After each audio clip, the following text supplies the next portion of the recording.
ভাই নমনে আমি সবকিছু বুঝাই দিছি, আমি তাইলে এখন রওনা দিই। কই যাস তুই? তোরে নিয়ে না আমি গরু কিনতে যাবো? ভাই আপনারা তো আগেই কইছিলাম, এবার ঈদে একটু আগে আগে বাড়ি যাইতে হবে, ছেলেটারে ঈদের নামাজে নিয়ে যাবো। গোস্ত নিয়ে তারপর না বাড়ি যাবি?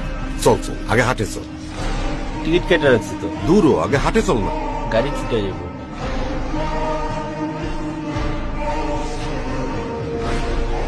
ওরা চলে আসছে?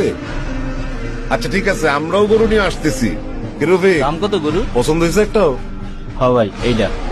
বাহ, তুই না থাকলে আমি কি গরুটা কিনতে পারতাম?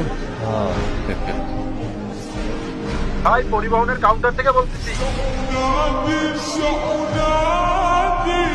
কি দাঁড়ায় আছিস কেন? তাড়াতাড়ি আয় আয় সবাই, গরু দেখা যা, তাড়াতাড়ি আসো। আসো আসো। আব্বু আমাদের গরু। বাবা তুই? আমি কিছু করি নাই, তোর ভাবির কাজ।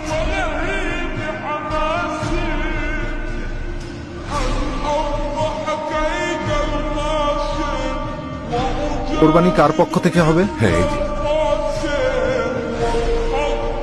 জালাল আহমেদ, পিতা মরহুম কবির আহমেদ। মোসাম্মদ রোকসানা খানম, পিতা শারাফত হোসেন। মোহাম্মদ রফিক, পিতা মোহাম্মদ কাউসার মিয়া। ভাইজান আরে তুই তো আমার ভাই, তোরে সারা কোরবানি দিই কেমনি? ঈদ মোবারক। ঈদ মোবারক ভাইজান।